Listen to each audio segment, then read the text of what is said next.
Assalamualaikum warahmatullahi wabarakatuh. Semangat pagi, Bapak Ibu evaluator yang saya hormati. Salam hormat, salam sehat selalu. Semoga kita semuanya selalu dalam keadaan sehat walafiat dimanapun kita berada. Pada kesempatan kali ini, izinkan saya akan menyampaikan tentang strategi pembelajaran salah satu mata pelatihan Agenda 2 pada pelatihan kepemimpinan pengawas, yaitu membangun tim efektif.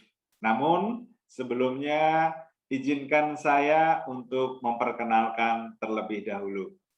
Nama saya Tarman Budianto, latar belakang pendidikan saya S1 dan S2 Teknologi Pendidikan di UNY dan Universitas Sriwijaya. Selanjutnya S3 Ilmu Manajemen di Universitas Gadjah Mada, lulus tahun 2021.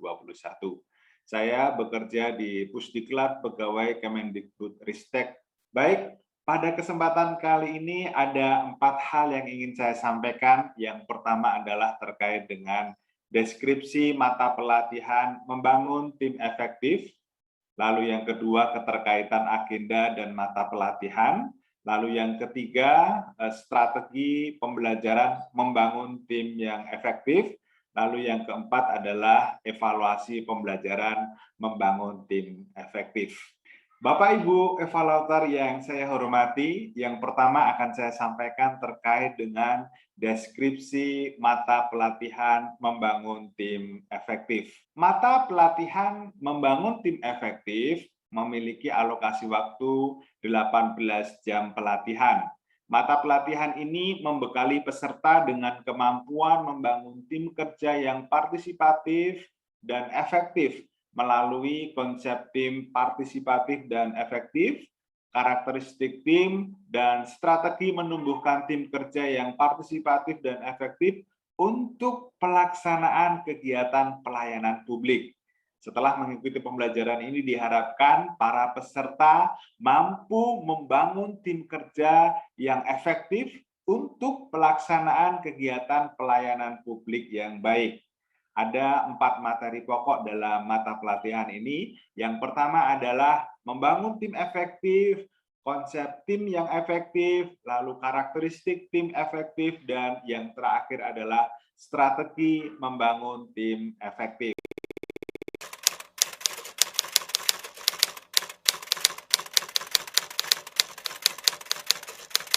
Bapak Ibu evaluator yang saya hormati, keterkaitan dari mata pelatihan dan agenda dalam pelatihan kepemimpinan pengawas ini dapat saya sampaikan sebagai berikut.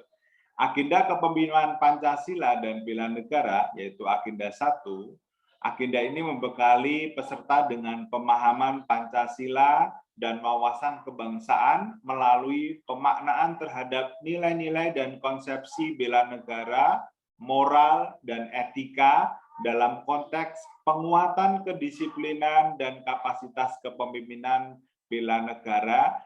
Ini adalah landasan yang utama. Pada agenda kedua, agenda kepemimpinan pelayanan, agenda ini membekali peserta dengan kemampuan mendiagnosa masalah dan menemu-kenali gagasan melalui berpikir kreatif, dengan memperdayakan dan membangun tim yang didukung komunikasi efektif dalam memimpin pengendalian pelayanan publik.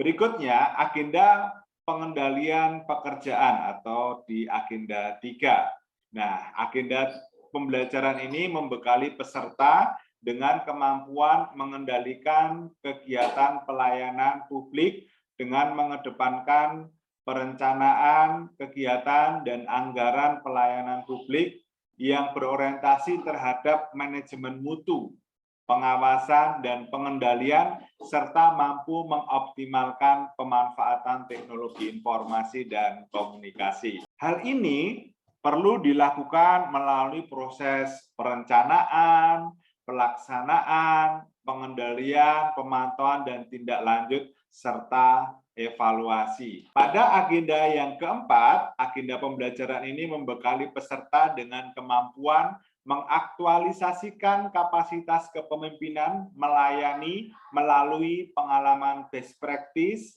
pengendalian kegiatan pelayanan publik, dan aplikasinya dalam aksi perubahan kinerja pelayanan publik dalam peningkatan kualitas pelayanan publik.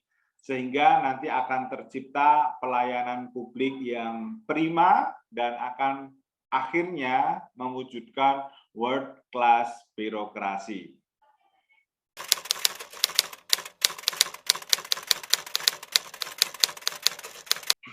Bapak Ibu evaluator yang saya hormati, selanjutnya adalah terkait dengan strategi pembelajaran membangun tim efektif. Mendesain pembelajaran dapat diibaratkan menjadi seorang chef yang akan menghidangkan sebuah makanan yang spesial. Misalnya di sini ada sup iga begitu ya. Nah, untuk menghidangkan sup iga yang maknyus dan lezat, maka kita perlu tahu bahan dasarnya, bumbunya, dan cara memasaknya, cara memotong dagingnya, dan meraciknya menjadi sebuah masakan sup iga yang lezat. Nah, dalam konsep pembelajaran, maka ini akan tercermin pada rancang bangun pembelajaran mata pelatihan. Ini sebagai sebuah resep dalam mendesain pembelajaran. Di sini ada pertama indikator hasil belajarnya seperti apa, materi pokoknya seperti apa, submateri pokoknya seperti apa, ini adalah bahan-bahannya, lalu metodenya dalam menyajikannya apa saja, alat bantu dan media dalam proses pembelajarannya apa saja, serta estimasi waktu yang dibutuhkan.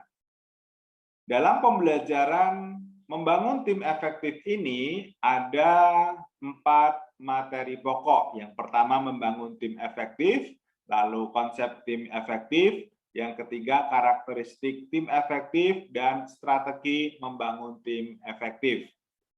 Pembelajaran membangun tim efektif dibagi menjadi 3. Yang pertama adalah pendahuluan, lalu penyajian, dan penutup. Untuk pendahuluan, saya menggunakan ceramah interaktif.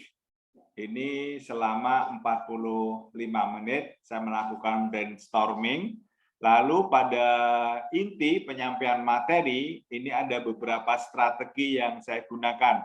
Yang pertama ceramah interaktif, lalu ada metode word cafe, dan small group discussion, lalu ada individual project. Nah, ini bahan-bahan yang saya butuhkan, ada laptop, bahan tayang, flip chart, dan smartboard. Lalu yang terakhir ada penutup selama 45 menit untuk melakukan pembulatan dan penguatan terkait proses pembelajaran yang sudah dilakukan. Bapak Ibu evaluator yang saya hormati, dalam proses mendesain pembelajaran tadi, kenapa saya menggunakan berbagai metode tadi, salah satunya adalah word cafe, small group discussion, dan juga individual project dengan pertimbangan kerucut pengalaman seperti ini. Jadi ketika peserta itu membaca, mendengarkan itu hanya sampai 20%. Namun ketika mereka melakukan simulasi, mengerjakan hal yang nyata, yang diingat ini bisa sampai mencapai 90%. Harapannya bisa sampai seperti itu. Bapak Ibu evaluator yang saya hormati, metode pembelajaran berkafe ini ada beberapa langkahnya, instruksinya. Yang pertama, seluruh peserta dibagi menjadi 5 kelompok, lalu setiap kelompok diundi untuk mendapatkan topik materinya, ada konsep tim efektif, ada struktur tim efektif, lalu karakteristik tim efektif, strategi pembangun tim efektif, lalu potensi, kendala, dan mitigasi dalam membangun tim efektif. Jadi setiap kelompok ini memiliki tema dan topik yang berbeda-beda. Lalu peserta ditugaskan untuk memvisualisasikan topik materi tersebut dalam bentuk flip chart. Kalau secara online dalam bentuk grafis begitu ya. Tergantung kreativitas kelompok masing-masing, boleh mind map, boleh ilustrasi. Yang penting tugas dari kelompok ini adalah untuk bagaimana menyampaikan terkait dengan topik tadi kepada orang lain. Nah, ini kreativitas dari kelompok masing-masing. Misalnya tadi konsep tentang tim efektif. Bagaimana sih kelompok satu ini bisa menghasilkan flip chart atau visualisasi dari materi konsep tim efektif. Lalu semua anggota kelompok berperan serta dalam menyusun dan mendesain materi yang akan disajikan sebagai menu kelompok. Di sini terdapat proses sharing, curah pendapat, sehingga ada proses sharing pengalaman mereka, lalu saling bertukar pikiran. Di situ ada proses belajar terjadi. Lalu setelah mereka melakukan ini dengan baik, setelah selesai hasil karyanya dilanjutkan, kita akan moving. Moving itu anggota kelompok berkunjung pada kelompok yang lain. Namun ketuanya tetap tinggal di tempat kelompok semula untuk bisa nanti menjelaskan, begitu ya. Ketua kelompok menjelaskan dan mempresentasikan materi hasil karya. Oke, fasilitator menyimak dan berkeliling. Apakah tujuan pembelajaran sudah tercapai atau belum?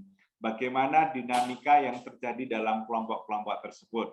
Lalu yang terakhir dilakukan review bersama setiap kelompok. Ini pembulatan di kelas besar oleh fasilitator juga. Nah, pada proses seperti ini akan terjadi akumulasi knowledge terkait dengan tim yang efektif. Setelah itu nanti para peserta diminta mengerjakan individual project terkait dengan strategi membangun tim efektif di organisasinya masing-masing, lalu nanti dipresentasikan dan mendapatkan feedback dari anggota yang lain.